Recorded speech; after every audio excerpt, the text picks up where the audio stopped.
Eugene Hritzuk is well known in Canadian curling circles.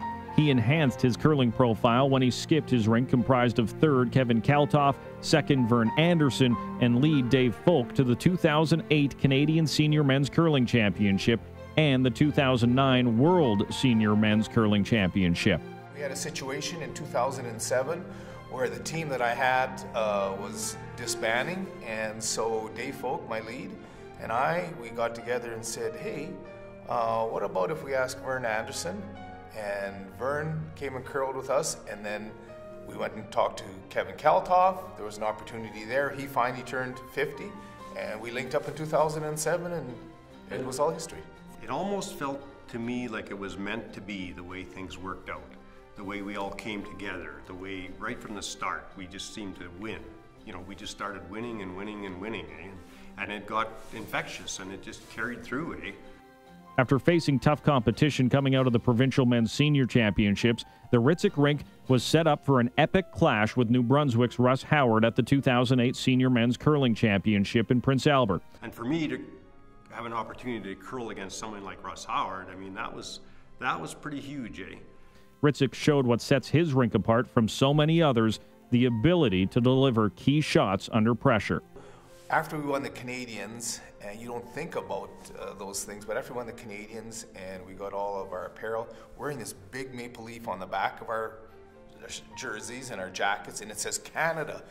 The team was now off to New Zealand to represent Canada in the Senior World Championship. Well, first of all, we really didn't even know there was curling in New Zealand, to be honest. It was the first time a World Championship had been held in the Southern Hemisphere. When we got there, we got to go to a place that had a 4-sheet curling rink that's open year-round. And it was in a place called Naseby.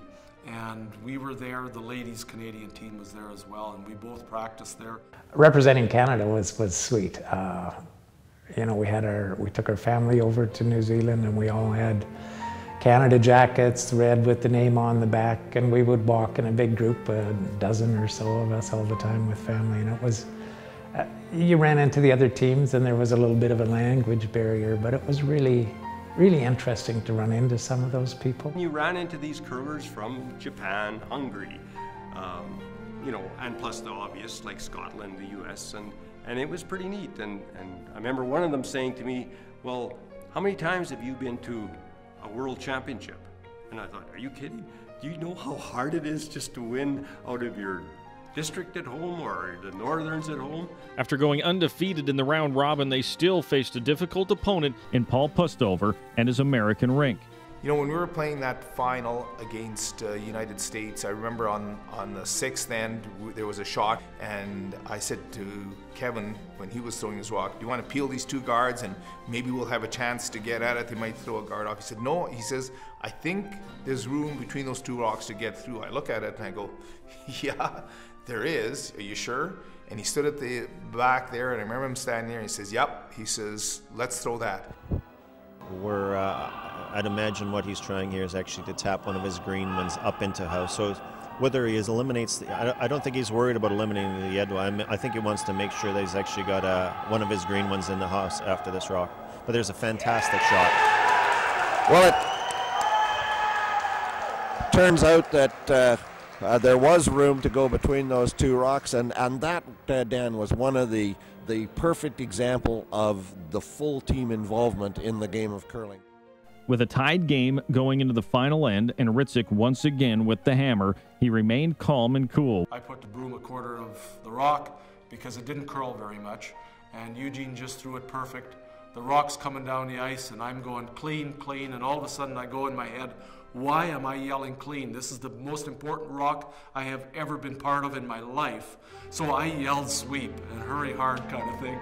And the guys swept it all the way in. We hit it right on the nose, never moved at all. And the hands and the brooms were up and the excitement was there.